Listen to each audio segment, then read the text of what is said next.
बिस्मिल्लाहिर्रहमानिर्रहीम। अस्सलाम वालेकुम नाज़रीन, मेरी दुआ है अल्लाह ताला आपको खुश रखे और अमन सलामती के साथ रहे। नाज़रीन, डॉक्टर आफिया सिद्दीकी कौन है? इस वक्त अमेरिका की जेल में किस वजह से कैद है और अमेरिका की अदालत ने कितनी सज़ा सुनाई दी है, कितनी काट चुकी है, जानिए इस वीडियो में। दोस्त, आपसे गुजारिश करूंगा, अगर आपने इस चैनल को सब्सक्राइब नहीं किया तो सब्सक्राइब कर दें और बेल नोटिफिकेशन को भी प्रेस कर दें ताकि हर नई आने वाली वीडियो आप तक बआसानी पहुंचती रहे। नाज़रीन, डॉक्टर आफिया सिद्दीकी की ज़िंदगी पर एक छोटी सी वीडियो नहीं बनती बल्कि एक फ़िल्म बननी चाहिए। नाज़रीन, आफिया सिद्दीकी ऐसा क्या कारनामा सर अंजाम दिया था जिसकी वजह से पूरी दुनिया में नंबर 1 वांटेड लिस्ट में नाम आ गया था। आफिया सिद्दीकी FBI के टॉप लिस्ट पर थी। आफिया सिद्दीकी दुनिया की ज़हीन तरीन खातून थी। इन जैसा दिमाग शायद किसी के पास हो और यही वजह बने इस मामलात की। 2 मार्च 1972 को कराची में पैदा हुई। नौरोज़ साइंटिस्ट थी और नौरोज़ सर्जन थी। आफिया ने अमरीकी रिसर्च यूनिवर्सिटी MIT यूनिवर्सिटी तालीम हासिल की।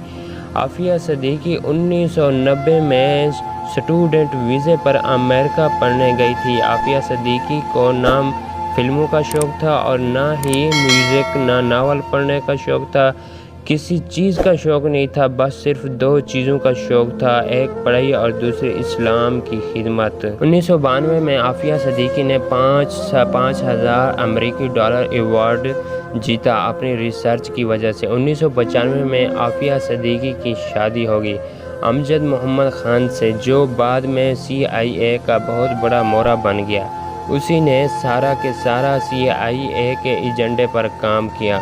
आफिया सिद्दीकी के 3 बच्चे थे। मोहम्मद अहमद, जो 1996 में पैदा हुआ, एक बेटी मरियम बिन्त मोहम्मद और तीसरा बेटा सुलेमान, जो 2002 में इनकी पैदाइश हुई थी, जो आफिया सिद्दीकी के कैद होने के बाद अगवा हो गया था, जो अभी तक नहीं मिला। अब शुरू होती है आफिया सिद्दीकी की असल हकीकत। आफिया सिद्दीकी एक नौरोज़ सर्जन थी, बायोकेमिस्ट्री पर काम कर रही थी। इसकी रिसर्च इतनी ज़बरदस्त थी कि अमेरिका के बड़े बड़े साइंसदान भी ऐसी रिसर्च ना कर सकें। अमेरिका को ख़तरा था कि आफिया सिद्दीकी पाकिस्तान के साथ इस्लाम से भी गहरा ताल्लुक़ रखती है। ये रिसर्च बायोलॉजिकल वेपन बनाने के काम आ सकती है। आफिया सिद्दीकी अमेरिका की जंग के ख़िलाफ़ थी जो अफ़गानिस्तान में शुरू की हुई थी। अमेरिका की पूरी कोशिश थी कि आफिया सिद्दीकी यहूदी ज़ायनिस्ट एजेंडे पर काम करे, मुसलमानों के ख़िलाफ़। आफिया सिद्दीकी ने मुकम्मल तौर पर इनकार कर दिया। आफिया सिद्दीकी की थोड़ी सी रिसर्च अमेरिका के हाथ में लगी, जो वहाँ के साइंसदानों ने FBI को रिपोर्ट दी कि ये रिसर्च अमेरिका के ख़िलाफ़ ही इस्तेमाल हो गई, अमेरिका की तबाही हो जाएगी, और अगर ये पाकिस्तान के हाथ लग गई तो फिर भी अमेरिका की तबाही हो जाएगी। क्योंकि आफिया सिद्दीकी पाकिस्तान रहना चाहती थी और अमेरिका नहीं रहना चाहती थी। वो पाकिस्तान में रह कर काम करना चाहती थी। अमेरिका ये चाहता था कि ये रिसर्च मिल जाए जो आफिया सिद्दीकी ने रिसर्च की थी, कि अमेरिका दुनिया को तबाह करने के लिए इस्तेमाल करे। अमेरिका मुराद इसराइली ज़ायनिस्ट जो वहाँ पर काम कर रहे थे। 2002 में आफिया सिद्दीकी को तलाक हो गई थी और इसको कहा गया था कि आप FBI में काम करें हमारे लिए। जब आफिया सिद्दीकी ने मना कर दिया तो इसके खावंद, जो CIA का एजेंट बन चुका था, तो अमेरिका ने उसको आफिया सिद्दीकी के ख़िलाफ़ इस्तेमाल किया। उस खावंद ने बयान दिया कि इसका ताल्लुक़ अल-कायदा से है। इसने इल्ज़ाम लगाया इसकी शादी अमर बिन बलोची के साथ हुई है, जो खालिद शेख का भांजा है, जिसने इसराइल यहूदी ज़ायनिस्ट जो अमेरिका की नेशनैलिटी लेकर सहाफ़ी के रूप में आकर पाकिस्तान आया, डैनियल पर कत्ल किया।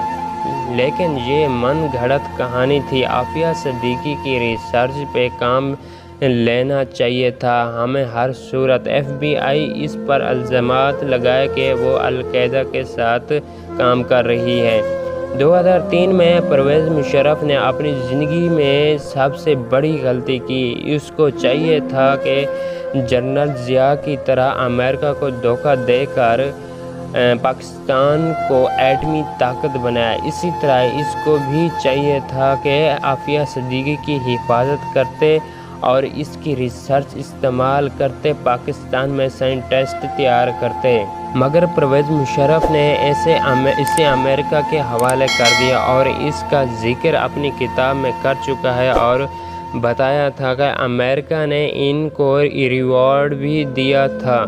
5 سال تک کسی کو پتہ نہیں چلا عافیہ صدیقی کہاں ہے۔ اس کے پیچھے اسرائیلی اور بھارتی بھی تھے۔ جب عافیہ صدیقی کو جیل تک پہنچا دیا تو اس کے ساتھ MIT یونیورسٹی میں پڑھنے والے یہودی اور بھارتی اسٹوڈنٹ اسرائیلی یہودی یانس نے بھیجا عافیہ صدیقی کے پاس اور ان سے سوال و جوابات کریں تاکہ عافیہ صدیقی سے تمام ریسرچ لے لیں، اور اسٹوڈنٹ نے کہا ہے عافیہ صدیقی کو تمام ریسرچ ہمیں دے دیں اور ہم آپ کو جیل سے رہا کر دیں گے۔ یہ ایک پلان تھا کہ اس کے بعد عافیہ صدیقی کو قتل کر دیتا تھا۔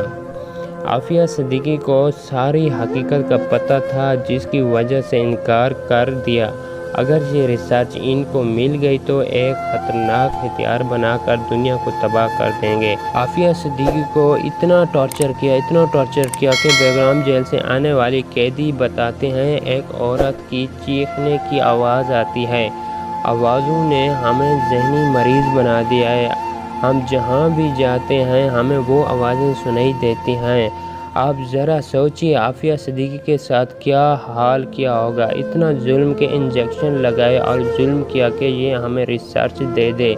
ظلم سہے کر ذہنی مریض بن گئی۔ جب وہ ریسرچ لینے میں ناکام ہو گئے تو انہوں نے عافیہ صدیقی کو ذہنی مریض بنا دیا اور اس کا ریپ ہوا۔ دنیا میں شاید کسی کے ساتھ ایسا ظلم ہوا ہو، مگر اس نے اپنا منہ نہیں کھولا، ریسرچ بھی نہیں دی، اور یہ مسلمانوں کو مار دیں گے۔ عافیہ صدیقی کو اس چیز سے خطرہ تھا، ایک عورت قربانی دے ڈالے مگر سارے مسلمانوں کا نقصان نہ ہو۔ یہ عافیہ صدیقی کی قربانی۔ جب یہودی یانس یہاں بھی ناکام ہو گئے تو ان لوگوں نے پلان بنایا، عافیہ صدیقی پر جھوٹا فائرنگ کا کیس بنا کر اس کو امریکہ لے گئے اور ججوں سے اسے 86 سال کی سزا دلوائی۔ عافیہ صدیقی کو مشرف کے خلاف اور نواز شریف اور زرداری نے میڈیا پر خوب عکاس کرایا۔ عافیہ صدیقی کو قوم کی بیٹی کہتے تھے مگر یہ نہیں بتاتے تھے جو ریپ ہوا، اور اس پر جھوٹا الزام لگایا، اور جو کچھ بھی تھا یہ نہیں بتاتے تھے۔ اگر ایوان ایڈلی جو برطانیہ کی صحافی تھی جو بعد میں مسلمان ہو گئی تھی، اگر یہ نہ بتاتی کہ 650 نمبر قیدی عافیہ صدیقی ہے، اس پر ظلم ہو رہا ہے، تو کسی کو پتہ نہیں چلنا تھا۔ جب عمران خان نے ایوان ایڈلی کے ساتھ مل کر عافیہ صدیقی کا معاملہ اٹھایا تو جماعت اسلامی نے خوب کیش کروایا۔ نون لیگ اور پیپل پارٹی کو سیاسی یاد آ گئی۔ میڈیا عافیہ صدیقی کو فوج کے خلاف استعمال کرتا رہا۔ نواز شریف جب اقتدار میں آیا تو اوباما نے کہا اور پاکستان کو خط بھی لکھا، عافیہ صدیقی کو آزاد بھی کر سکتے ہیں اور اس پر کام بھی کر سکتے ہیں، مگر بھارت کی CIA نے نواز شریف کو عافیہ صدیقی کی رہائی کے لیے منع کر دیا تو نواز شریف نے کچھ نہیں کیا، بلکہ نواز شریف خود CIA کا ایجنٹ تھا۔ جب عمران خان اقتدار میں آئے اس نے طے کیا کہ عافیہ صدیقی کو واپس لائیں گے۔ کونسل کا عملہ بھی گیا اور کام جاری تھا، لیکن عمران خان کو بدقسمتی سے اقتدار سے ہٹا دیا گیا۔ ہمیں یقین ہے جب عمران خان دوبارہ اقتدار میں آئیں گے دوبارہ عافیہ صدیقی کا معاملہ اٹھائیں گے انشاءاللہ۔ یہ ہے حقیقت ڈاکٹر عافیہ صدیقی کی۔ ناظرین اس ویڈیو کو زیادہ سے زیادہ شیئر کریں تاکہ ہر پاکستانی کو معلوم ہو کہ ایک قوم کی بیٹی نے مسلمانوں کے لیے کتنی بڑی قربانی دے رہی ہے، اور ہمیں چاہیے ہم اس بیٹی کا ساتھ دیں۔ شکریہ۔